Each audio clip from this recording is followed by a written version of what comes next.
Aliás, Palumbo, daqui a pouco você fala, porque nesse momento, falando o governador Cláudio Castro, a gente vai acompanhar ao vivo. 635, que é uma decisão que nos obriga, não que isso não seja positivo, obriga no sentido positivo da palavra, a essa integração. E nós temos essa oportunidade, a partir de hoje, de fazer essa verdadeira integração. Todos nós temos o mesmo objetivo, que é dar segurança pública às pessoas. Fiquei feliz em compreender do ministro e de sua equipe a mesma lógica que nós temos, que o problema da segurança pública, apesar de ser um problema do país inteiro, e o ministro já disse que esse é um problema até mais que nacional, é transnacional.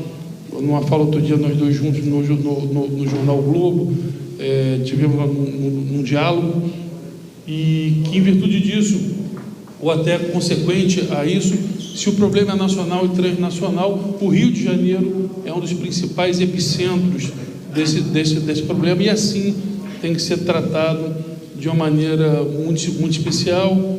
Nos colocou, sem querer antecipar a fala dele, mas nos colocou algumas ofertas do governo federal, prontamente aceitas. Eu coloquei as agruras do governo estadual, conversamos sobre propostas, e daqui saiu uma proposta concreta, a criação de um escritório emergencial de enfrentamento ao crime organizado. Esse escritório será coordenado pelo Dr. Vitor Santos, pelo governo do Estado, e pelo Dr. Sarrubo, pelo governo federal, a fim de que as nossas ações sejam 100% integradas a partir de agora, inclusive na perspectiva de vencermos possíveis burocracia, integrarmos inteligências, respeitando as competências de cada órgão, mas tentando eliminar barreiras para que nós possamos, de fato, fazer uma segurança pública que atenda o nosso verdadeiro e único cliente, que é o cidadão, que é aquele que está nas ruas todo dia, que é aquele para qual é o grande motivo do poder público e das instituições existirem, que é o atendimento ao cidadão. Creio que temos muitas possibilidades de avanço e saímos daqui hoje todos imbuídos desse propósito comum de melhorar a segurança pública, no nosso caso, do nosso Estado, e no caso deles, do nosso país, através do Rio de Janeiro. Sabemos que temos problemas com lideranças de facções de outros estados aqui, e isso faz ainda mais o governo federal também ter esse interesse, também ter essa responsabilidade junto com o governo do Estado, de nós estarmos avançando na segurança pública. Queria mais uma vez agradecer, e como eu falei mais cedo hoje, todo aquele que vier no intuito de ajudar a segurança pública do Rio de Janeiro, de somar conosco, é extremamente bem-vindo, e agradeço a presença de cada um, Polícia Federal, Polícia Rodoviária Federal, nossos secretários, doutor André, doutor Fernando, doutor Sarrubo. Agradeço a todos, mas que estão aqui, acho que do governo federal, mais os assessores que vieram, e sobretudo ao ministro Lewandowski, com o desejo real de que isso se torne o início de um novo tempo. Como eu falei, esse farol que a DPF nos coloca hoje, o para frente, o para trás, vocês já sabem a minha crítica, mas o para frente, que a gente possa realmente transformar isso em grandes ações. Muito obrigado. Boa noite a todas e a todos. Quero agradecer inicialmente a recepção do senhor governador do Estado. Nós tivemos aqui uma conversa extremamente proveitosa, profícua. Estamos aqui por determinação do presidente Lula, que, vindo do exterior, imediatamente convocou uma reunião ministerial de emergência para tomar pé da situação do Rio de Janeiro, da crise de segurança pública. Depois de tomar conhecimento do que ocorria, evidentemente, tendo em conta a distância que nós nos encontramos do Estado, mas, enfim, nós pudemos apresentar ao senhor presidente da República os dados necessários para que ele tomasse algumas decisões, e uma delas foi a determinação que a cúpula do Ministério da Justiça e Segurança Pública viesse aqui ao Rio de Janeiro, se colocar à disposição do governador do estado e, sobretudo, apoiar a população brasileira neste momento de crise. Nesta nossa conversa, nós ressaltamos que nós vivemos num federalismo cooperativo desde o advento da Constituição de 1989, ou seja, nós todos temos que cooperar na nossa federação, esquecendo eventuais diferenças político-partidárias. Quer dizer, nós vivemos uma união federal. Então, o problema de uma unidade federal é o problema de toda a união de estados membros desta federação. Portanto, viemos aqui para colaborar, tomamos algumas decisões importantes. É claro que sofremos uma limitação de recursos. Nós vivemos, claro, numa crise orçamentária que não é só da União, mas é também dos estados membros da Federação Brasileira, mas dentro do possível nós vamos cooperar com o estado do Rio de Janeiro para superarmos o mais rapidamente esta crise de segurança. Nós, desde logo, colocamos à disposição do governador algumas vagas, ou as vagas necessárias no presídios federais de segurança máxima para transferir as lideranças do crime organizado. Nós também colocamos à disposição do senhor governador, das demais autoridades de segurança, peritos criminais que podem ser recrutados na Força Nacional e também de outros estados. Então, não só médicos, legistas, odontólogos, peritos, também nós temos aqui um banco de dados no que diz respeito ao DNA, balística, tudo isso estamos colocando à disposição do governador. Vamos, dentro do possível, aumentar o efetivo que já está aqui desde 2023 da nossa Força Nacional. Estamos também aumentando, dentro das nossas limitações, o efetivo da Polícia Rodoviária Federal. Aqui na área da Polícia Federal, vamos intensificar as atuações, as atividades de inteligência, sobretudo para a descapitalização do crime. Nós temos uma determinação hoje do Supremo Tribunal Federal no sentido do engajamento da Polícia Federal, sobretudo para não só abrir um inquérito para investigar aquilo que estiver dentro da competência dessa força especializada de natureza federal, desenvolver ações de inteligência, cooperar com as entidades fazendárias, especialmente o COAF, a Receita Federal, para cumprimento das determinações justamente do Supremo Tribunal Federal dentro da DPF 635. Portanto, nós vamos tomar algumas medidas emergenciais e uma medida mais permanente que se projeta no tempo, esse escritório emergencial de enfrentamento ao crime organizado, onde nós vamos conjugar as forças federais com as forças estaduais para resolvermos rapidamente, celeremente, os problemas com os quais nós nos deparamos para a solução desta crise. Vejam que essa expressão escritório emergencial exatamente tem o sentido de não criarmos uma estrutura burocrática permanente. É um fórum onde as forças vão conversar entre si, tomar decisões rapidamente até que a crise seja superada. Este é um embrião daquilo que nós queremos criar com a PEC da Segurança Pública que está sendo discutida no Congresso Nacional. Nós queremos fazer um entrosamento das forças federais, estaduais e até municipais no enfrentamento deste flagelo, desta verdadeira patologia que é a criminalidade em todos os sentidos, mas sobretudo a criminalidade organizada.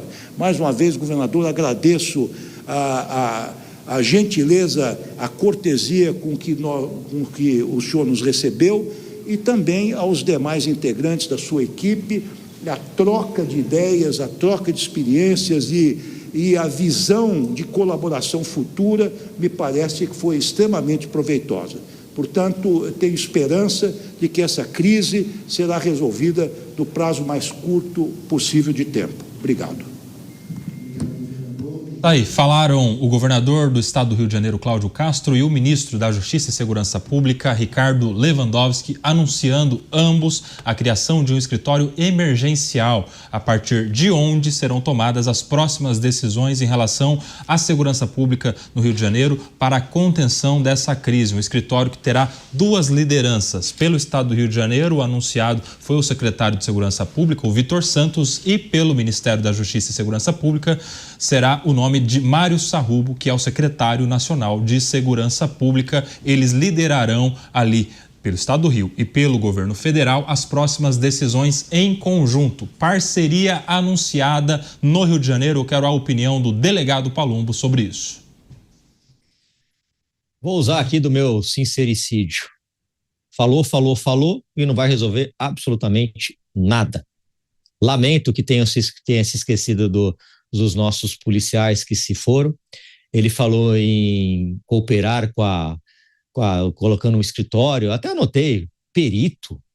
O momento não é de ter perito, não. O momento é de ter mais ajuda policial. Se possível, com uma GLO, garantia da lei e da ordem. Se possível, colocar um decreto que se encontra em vigor ainda, de 1944, que permite que aonde tem a base das Forças Armadas, seja Exército, Marinha, Aeronáutica, eles possam fazer o patrulhamento. Não se falou nada disso. Ou seja, ele deu aquela famosa, o somebody love, que a gente costuma dizer, lamentável isso. Ele já deveria estar aí no Rio de Janeiro desde das primeiras horas, quando se soube dessa operação gigantesca, com o intuito de apoiar as Forças Armadas. Mais ou menos assim. Estamos aqui, o governo federal está com as forças de segurança, está do lado do bem, está do lado da população do bem, e nós queremos acabar com essa celeuma, com esse problema, que é o tráfico de drogas comandando parte do território brasileiro. É isso que nós temos que fazer. Aí vem falar da PEC da segurança pública. É engraçado que falaram que a Polícia Federal não poderia agir, porque não é a função da Polícia Federal. Mas eles querem a Polícia Federal investigando, somente eles, investigando facções. Eles querem isso. Eles querem uma PEC da segurança pública que centraliza tudo no governo federal. Só que cada realidade de cada estado é diferente. A realidade do Rio de Janeiro é muito diferente da realidade de São Paulo, que é muito diferente da realidade da Bahia, que é muito diferente da realidade dos estados do Sul. Essa PEC da segurança é uma falácia. Ela não resolve o problema. O que vai resolver o problema é o bandido entender que ele vai ficar preso, que ele não vai ter saidinha. Já não tem mais, porque acabamos com isso, já não deveria ter. Que ele não vai ter progressão de regime. Um faccionado não pode portar um fuzil, pegar uma pena de 6, 7 anos... ficar 2 anos e ir para a rua. Um indivíduo terrorista que está portando um fuzil, atirando no policial, ele não pode ir para a rua depois de 2, 3 anos. É isso que vai fazer com que o crime pense 10 vezes antes de cometer. Não adianta. Eu vou falar a linguagem do povo aqui, ó. O bandido entende 2 linguagens. Leis pesadas, infelizmente não temos no Brasil, porque o governo federal não nos apoia nesse sentido e a esquerda não quer. Ou então, se enfrentar a polícia, ele vai parar numa vala. Ele vai parar atrás, debaixo de 7 palmas, debaixo da terra. E não adianta ficar com essa conversa. Eu escuto isso como operador das Forças de Segurança Pública durante mais de 20 anos, 18 anos em grupo de operações especiais, enfrentando o crime com bandidos armados de fuzil. Eu me revolto vendo uma situação como essa. Não é desse jeito que a gente vai resolver. Não é montando um escritório, agora nós vamos decidir. Não, pera um pouquinho, vamos fazer outra operação para prender mais bandido. Não, pera um pouquinho, não vamos fazer não, vamos trabalhar com inteligência. Vai uma viatura ali, 2 acolá, vamos fazer um acordo ali para não ter mais o ataque. Pelo amor de Deus, as pessoas estão morrendo. A população não consegue decidir se ela pode comprar uma gilete, uma barbearia no supermercado mais próximo da comunidade, ou se tem que comprar dentro da comunidade. A população está refém. É um Brasil dentro do próprio Brasil. Só que esse Brasil dos morros, das comunidades, é comandada pelo tráfico de drogas, pelo Comando Vermelho, pelo 3º Comando Puro, por milícias, e não é comandada pelas autoridades que tem que comandar, que é prefeito, que é governador e que é o presidente da República. Vamos parar de vender fumaça para a população não aguenta e não merece mais isso, Kobayashi. Deixa eu chamar também o Luiz Felipe Dávila para comentar esse encontro realizado entre o governador do estado e o ministro da Justiça e Segurança Pública, que até poucas horas atrás estavam trocando farpas, Dávila. O governador criticando a ausência, né, a recusa da ajuda que havia sido solicitada pelo estado, e o ministro da Justiça e Segurança Pública também pedindo responsabilização para ele se ater às suas responsabilidades, o governador do estado. Agora, ambos juntos anunciando uma parceria e decisões conjuntas a partir de agora. Luiz Felipe Dávila. A coisa boa é que neste diálogo entre governo federal e governo estadual parou a briga política. Então, parar a briga política no meio de uma crise é um pequeno passo, mas é um passo bom, interessante. Agora, vamos ver quais são as ações conjuntas para debelar a crise. Evidentemente, quem vai ter que tomar conta dessas ações é o próprio governo estadual, que sabe exatamente, conhece o território e sabe exatamente o que tem que ser feito. O governo federal pode ajudar, mas tem que ajudar como alguém no banco de passageiro e não como protagonista dessa história. Mas talvez a coisa mais importante que nós possamos fazer nesse momento, e aqui hoje nós temos o privilégio de ter um deputado federal na nossa bancada hoje, o deputado e delegado Palumbo, que seria aproveitar essa situação do Rio de Janeiro para reunir todos os projetos que precisam ser tratados de maneira urgente para ser aprovado, para acabar com essa escalada do crime organizado. Quem sabe este episódio do Rio de Janeiro pode criar um senso de urgência no parlamento e avançar com medidas fundamentais para que possamos ter instrumentos práticos, legais, institucionais e de equipamento das polícias para poder combater de verdade o crime organizado. Deixa eu chamar também o Cristiano Beraldo para analisar esses discursos que foram feitos agora há pouco pelo governador Cláudio Castro e pelo ministro Ricardo Lewandowski. Cristiano Beraldo. Olha, Kobayashi, me pareceu uma cena, de uma certa forma, até constrangedora. O governador do Rio, evidentemente, cabisbaixo, sem aquela eloquência e firmeza que vimos mais cedo nas suas declarações. E isso, obviamente, porque ele sabe que está ali diante de um representante do governo federal e que o governo federal pode fazer muita maldade com ele e com o estado do Rio de Janeiro. O governador tem processo no Tribunal Superior Eleitoral, que, conforme o resultado desse julgamento, ele pode ser cassado, perder o seu mandato. Há ainda discussão sobre dívidas do Rio de Janeiro. Então, há muitos assuntos que envolvem diretamente o governador Cláudio Castro que estão nas mãos do governo federal ou sob influência do governo federal. E, por isso, ele tem que medir o tom da sua fala, sobretudo diante de alguém que se coloca ali como representante do presidente da República.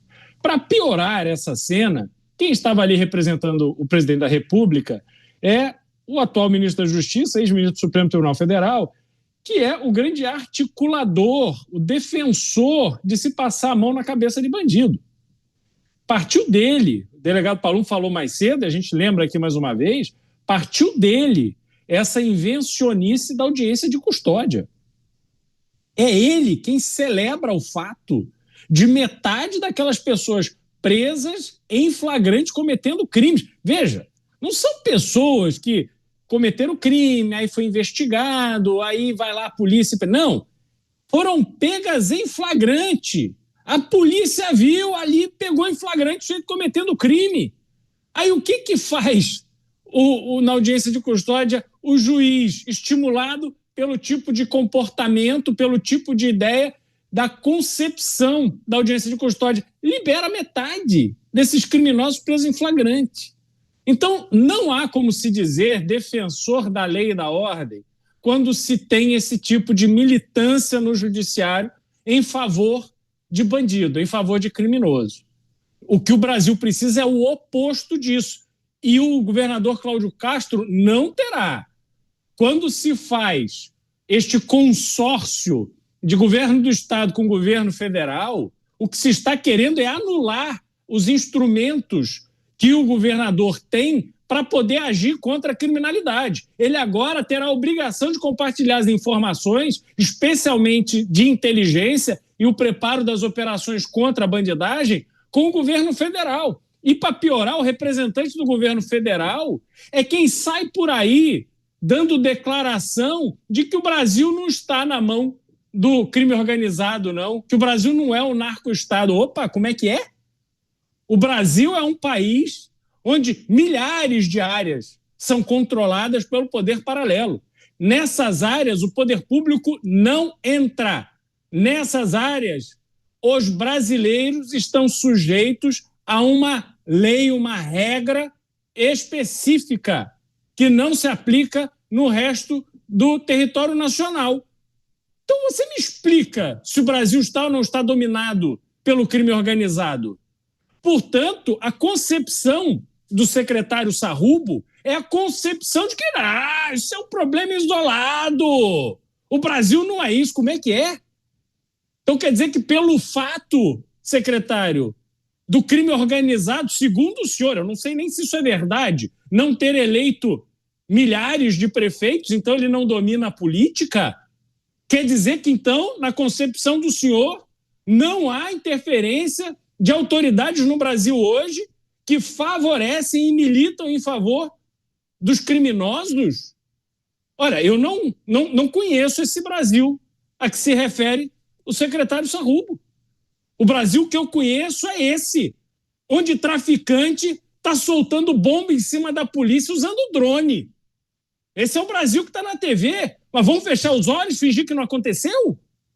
Vamos embarcar nessa narrativa que esses mais de 100 mortos aí são pobres coitados? Eu não soube de ninguém que foi morto na escola. Eu não soube de ninguém que foi morto na faculdade, sentado numa sala de aula estudando. Então, nós temos uma percepção de Brasil completamente diferente no governo federal e no governo estadual. A chance desse tal consórcio dar certo é absolutamente nenhuma.